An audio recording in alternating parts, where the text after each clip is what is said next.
فرید الدین قیصر صاحب، اگر قیامت کے روز سب کا حساب کتاب ہوگا تو پھر نبی صلی اللہ علیہ وسلم نے اپنے رفقا کو اللہ تعالیٰ سے عذاب قبر سے پناہ مانگنے کے لیے کیوں تاکید فرمائی ہے؟ کیا یہ عذاب حساب کتاب سے پہلے ہی شروع ہو جائے گا؟ اس سلسلے میں حضور صلی اللہ علیہ وسلم کی یہ حدیث بہت مشہور ہے کہ ایک مرتبہ آپ دو قبروں کے پاس سے گزرے تو فرمایا دونوں مردوں کو عذاب ہو رہا ہے، ایک تو وہ شخص جو پیشاب کے چھینٹوں سے خود کو نہیں بچاتا تھا اور دوسرا وہ جو چغل خور تھا۔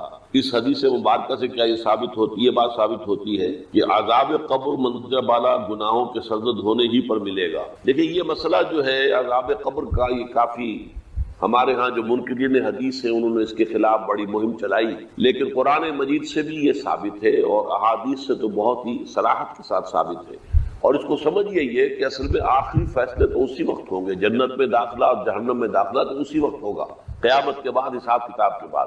لیکن یہ ہے کہ جیسے میں ایک سادہ سی تفصیل سے آپ کو سمجھا دوں، امتحان ہو چکا ہے، نتیجہ تو نکلنا ہے۔ فرض کیجئے کہ 1 مارچ کو یا 1 اپریل کو نتیجہ ڈکلیئر ہوگا، کون کامیاب کون ناکام۔ لیکن جنہوں نے کچھ کیا ہی نہیں پرچوں میں، انہیں تو پہلے سے معلوم ہے، ان کی جان تو سوکھ رہی ہے، اندر ہی اندر وہ کانپ رہے ہیں۔ چاہے وہ ابھی یوم حساب تو آنا ہے، ان کا ڈکلیئر تو ابھی ہونا ہے کہ وہ فیل ہے، لیکن ان کے چہروں پر لکھی ہوئی ہے فیل ہو۔ یہی معاملہ ہے کہ جو کچھ انسان نے کمایا ہے عالم برزخ میں بھی اس کی کچھ کیفیات اس کے اوپر طاری رہیں گی۔ تفاصیل میں ہم نہیں جا سکتے کہ کیسے ہوگا، یہ ہم نہیں جان سکتے۔ عالم برزخ، عالم آخرہ، اس کے بارے میں جو مجمل باتیں آ جائیں قرآن میں حدیث میں، بس اس پر ہمیں اکتفا کرنی چاہیے۔ تفصیل میں جائیں گے تو اس سے خام خواہ کے بکھیڑے اور خام خواہ کے اختلافات اور فرقہ بندیاں شروع ہوتی ہیں، لیکن کوئی نہ کوئی عکس ہے۔ سورہ فرقان میں فرمایا یضاعف لہ العذاب یوم القیامہ، قیامت کے دن اس کے لیے عذاب دگنا کر دیا جائے گا۔ تو معلوم ہوا کہ قیامت سے پہلے بھی کوئی نہ کوئی عذاب کی کیفیت تھی، اور حضور نے فرمایا ہے، اور یہ ایسا ہی ہے عذاب جو دوسری مثال سے سمجھیے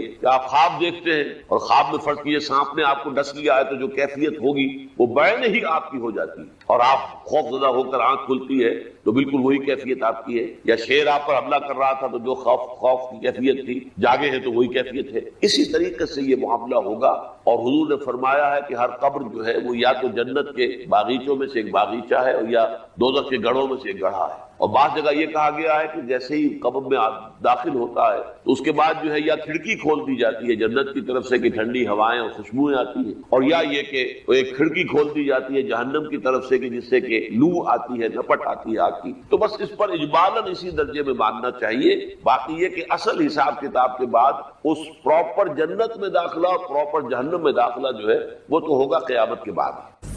محمد ادریس صاحب، ایک بزرگ حضرت علی حجویری کی قبر پر تشریف لائے، خلاف شریعت قبر پر ٹھلا کشی کی اور قبر کی پوجا پاٹ کر کے جاتے جاتے شرکیہ شعر گنج بخش فیض عالم مظہر نور خدا کہہ گئے۔ حکومت کے کارندوں نے اس شعر کو لاہور کے درمیان علی حجویری کی تحریر بہت بڑا کر کے لکھ دیا ہے، قبر پر بہت بڑا کر کے لکھ دیا ہے، جہاں پر سر عام شرک ہو رہا ہے، مگر پھر بھی لوگ ان بزرگ کو رحمۃ اللہ علیہ کہہ کے پکارتے ہیں۔ آپ بھی ان بزرگوں کے کرتوتوں کے متعلق لوگوں کو بتانے کو تیار نہیں ہیں، وجہ بیان کریں، شکریہ۔ محمد ادریس صاحب، واچ بیکر، ٹیمپل روڈ۔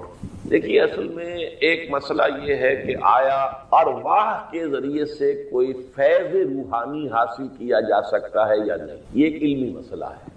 ارواح کے وجود سے تو انکار کوئی نہیں کر سکتا۔ اب حضور نے ابھی ہم نے ذکر کیا بیت المقدس جب شب معراج میں گئے تھے تو بیت المقدس میں تمام انبیاء کو نماز پڑھائی، وہ کیا تھے؟ وہ انبیاء کی ارواح تھی نا۔ تو ارواح جو ہے وہ تو در حقیقت یا شاہ ولی اللہ دہلوی کہتے ہیں، وہ تو بڑے موحد ہیں الحمدللہ، محدث ہیں، اور وہ کہتے ہیں کہ کچھ نیک بندوں کی جو ارواح ہوتی ہیں ان کو اللہ تعالیٰ ان کے انتقال کے بعد فرشتوں میں شامل کر دیتا ہے، تو جیسے اللہ تعالیٰ کے احکام کی تنفیذ فرشتے کرتے ہیں ایسے وہ بھی کرتے ہیں۔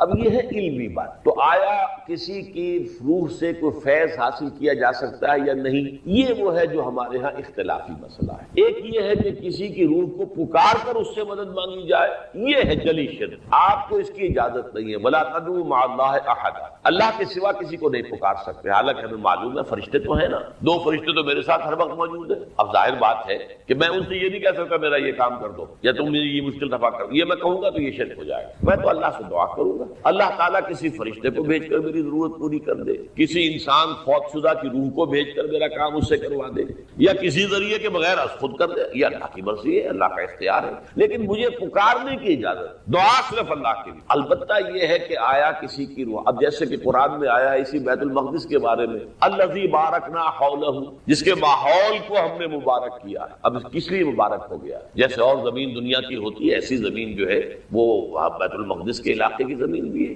مبارکنا حولہ سے مراد کیا؟ زرخیزی ہے ادھر، تو اس سے کہیں زیادہ زرخیز خطے دنیا کے اندر موجود ہے۔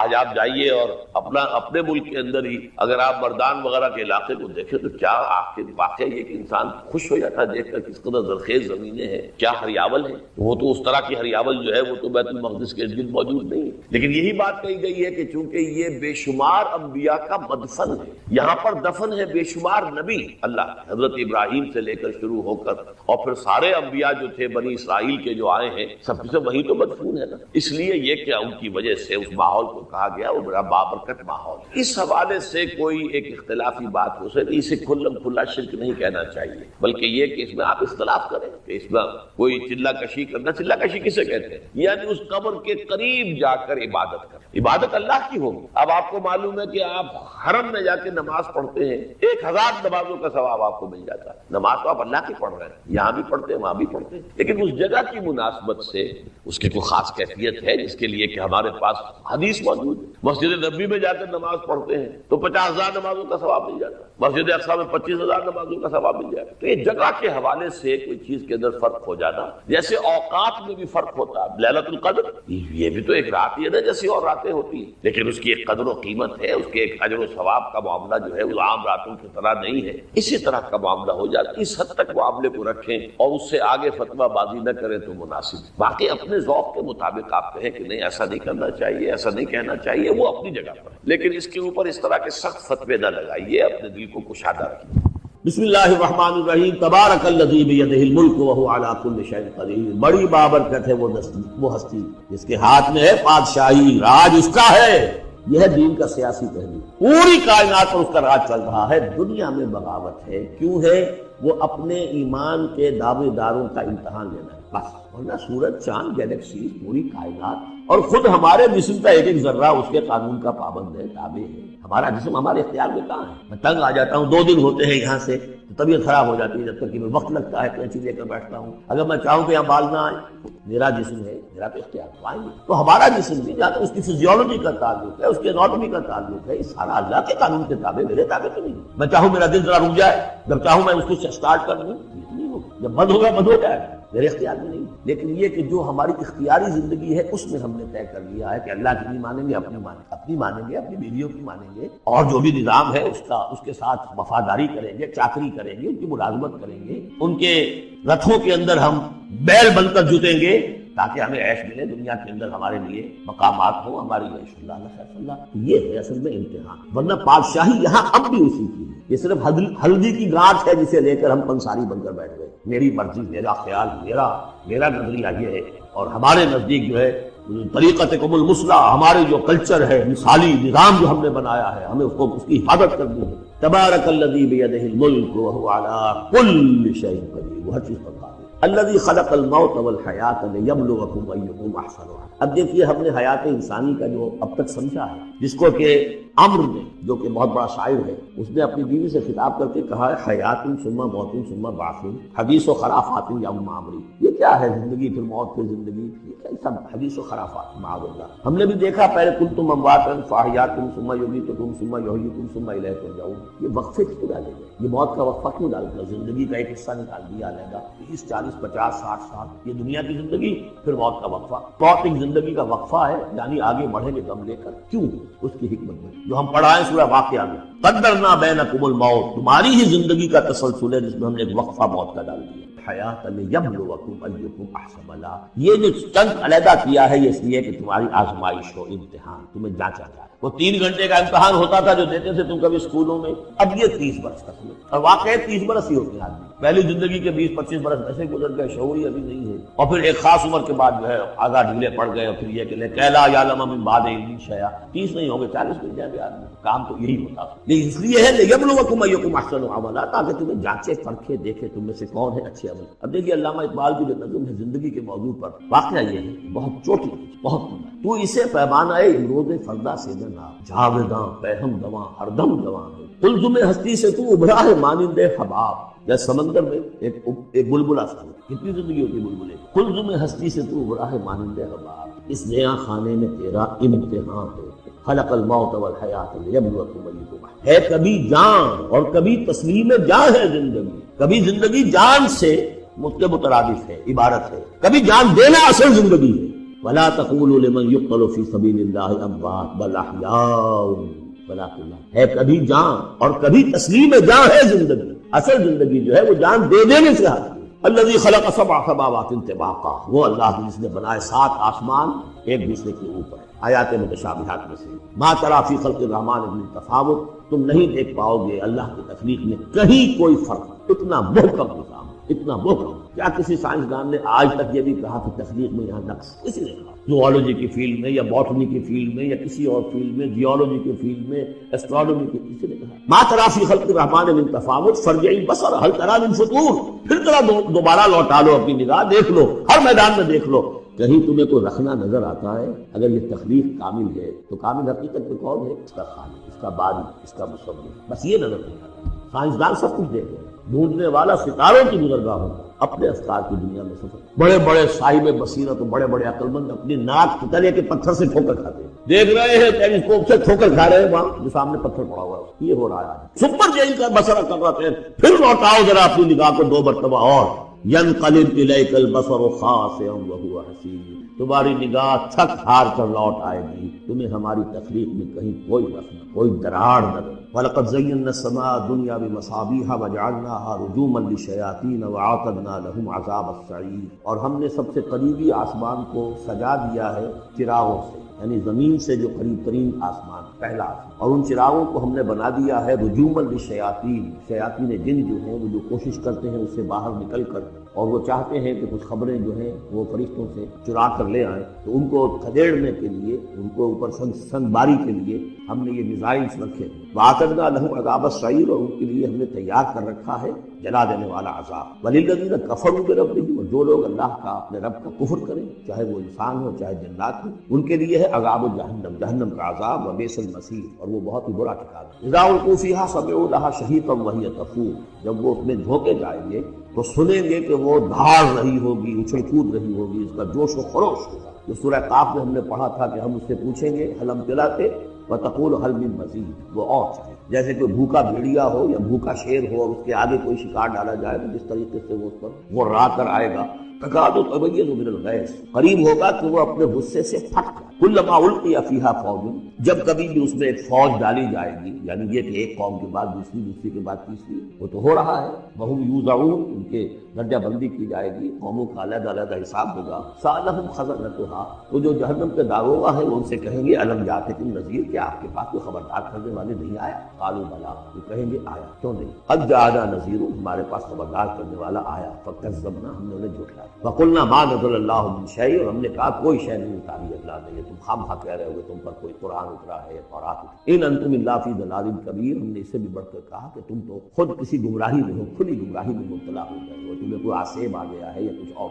وقالوا لو كنا نسمع او نعقل، اور انہوں نے کہا یا وہ کہیں گے کہ اگر ہم سنتے اور سوچتے، غور کرتے، عقل سے کام لیتے، ما كنا فی اصحاب السعیر، تو ہم نہ ہوتے۔ فاعترفوا بذنبہم، پس انہوں نے اپنے اصل گناہ کا اعتراف کیا۔ یہ بہت اہم مقام۔ اصل گناہ کیا تھا کہ ہم نے ان کی بات سنی نہیں، سنی تو ہم سنی کر دی اس پر غور، اس لیے کہ ہم یہ آج پڑھ چکے ہیں ان السمع والبصر والفؤاد کل اولئک کان عنہ مسئولا، اللہ نے تمہیں یہ فیکلٹیز دی ہے تو اس لیے کہ استعمال کرو۔ ہم نے بند کر کے رکھ چھوڑی، ہماری ریت ہے، ہماری آباء و اجداد کی رسمیں ہیں، ہماری برادری کے یہ رواج ہیں، ہم اتنے عرصے سے ایک جماعت میں ہیں، اس جماعت کا یہ چلن ہے، جو بھی اس فرقے میں ہے، اس فرقے کا یہ معاملہ ہے، یہ ساری چیزیں جو ہے کہ نہ سوچنا، نہ غور کرنا، نہ سننا۔ فاعترفوا بذنبہم، اصل گناہ یہ ہے، فسحقا لاصحاب السعیر، تو دفع ہو جائیں یہ، دھکارے جائیں یہ لوگ کہ جو جہنم میں۔ اس کے برعکس ان الذین یخشون ربهم بالغیب، وہ لوگ جو اپنے رب سے ڈرتے رہے غیب میں، لہم مغفرۃ واجر کبیر، ان کے لیے مغفرت بھی ہے اور بہت بڑا اجر۔ واسروا قولکم او اجہروا بہ، اور دیکھو چاہے تم اپنے قول کو چھپا کر بیان کرو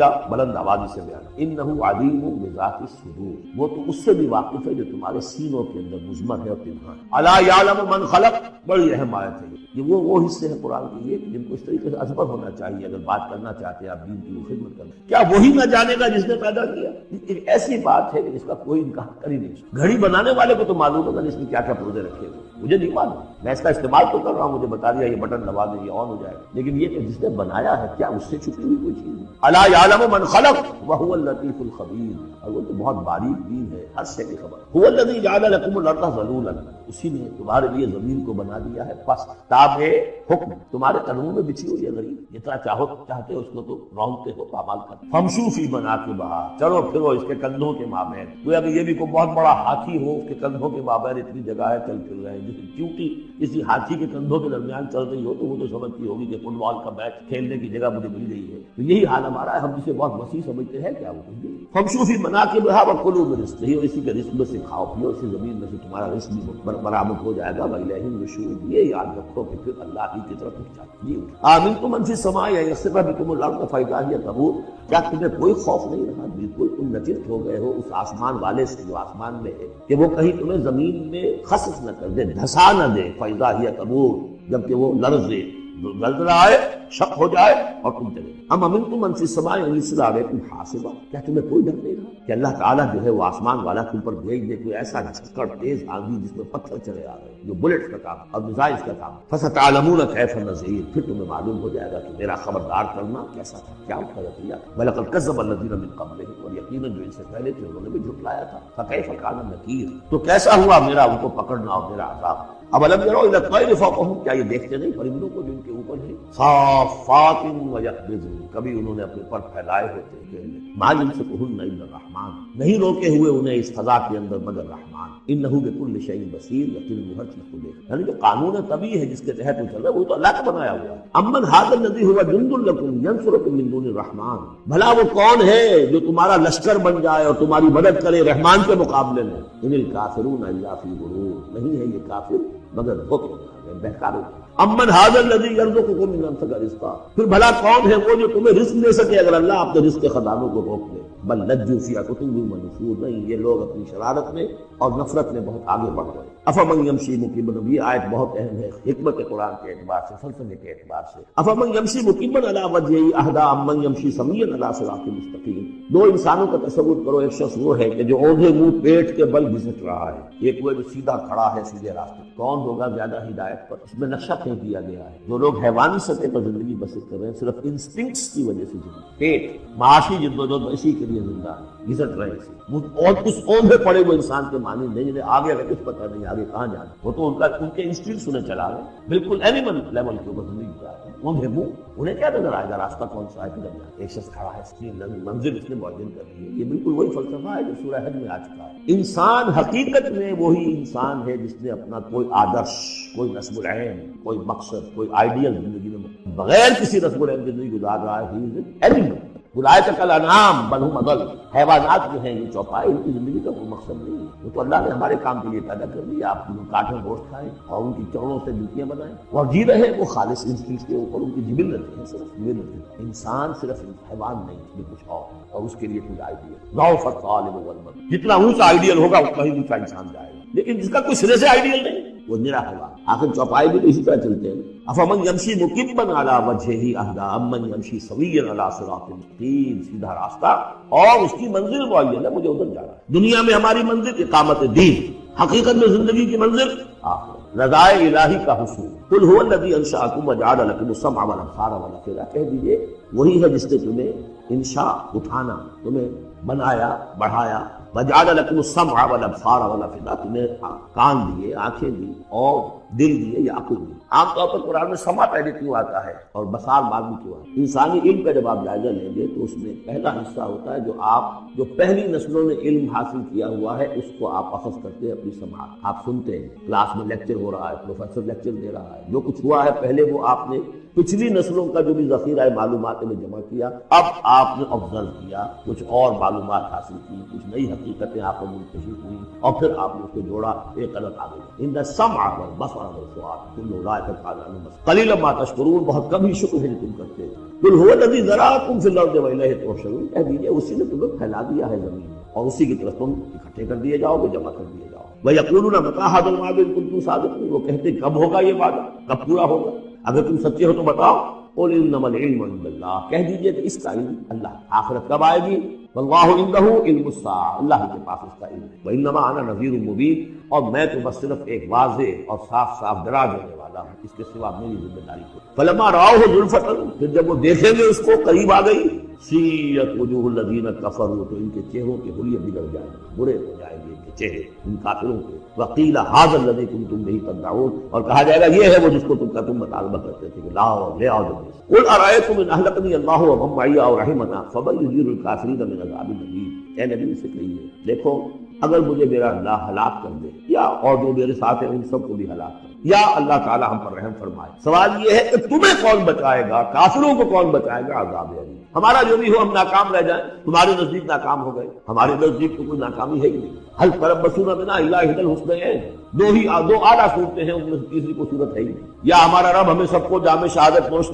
کروا دے، کامیابی سب سے بڑی کامیابی تو یہی، اور کامیاب ہو کر اگر واپس آ گئے تو تم بھی کہو گے کامیاب، لیکن تم سوچو کہ کافروں کو کون بچائے گا دردناک حساب سے۔ قل هو الرحمن آمنا به، کہہ دیجیے وہ رحمان ہے، اس پر ہم تو ایمان لا چکے ہیں، وعلیہ توکلنا، اور اسی پر ہمارا توکل۔ نوٹ کر لیجیے یہ صورت جو ہے بالکل ابتدائی زمانے کی، ابھی سمجھیے کہ یہ ابتدائی رد و قضا ہے، جس کی آخری شکلیں وہ ہیں جو سورہ انعام اور سورہ اعراف اور سورہ یونس اور سورہ ہود میں ہم دیکھا۔ فَسَتَعْلَمُونَ مَنْ هُوَ فِي ضَلَالٍ مُّبِينٍ، تو ان قریب تمہیں معلوم ہو جائے گا کہ کھلی گمراہی میں کون تھا، ہم تھے یا تم۔ قُلْ أَرَأَيْتُمْ إِنْ أَصْبَحَ مَاؤُكُمْ غَوْرًا، ذرا ایک بات پر اور غور کرو، اگر تمہارا یہ پانی جو زمین کا ہے وہ نیچے اتر جائے، کبھی کبھی دم بہت جو ہے الارم ہو جاتا ہے کہ پانی کی سطح نیچے جا رہی ہے، بارشیں کم ہوئی ہیں، پانی کی سطح نیچے کہاں سے لائیں گے، تو پھر بھی ابھی ایک حد تک ہی نیچے جاتی ہے، یہ پانی اور نیچے چلا جائے، فَمَن يَأْتِيكُم مِّن مَّاءٍ مَّعِينٍ، کون ہے وہ جو لائے گا تمہارے پاس وہ پانی صاف ستھرا۔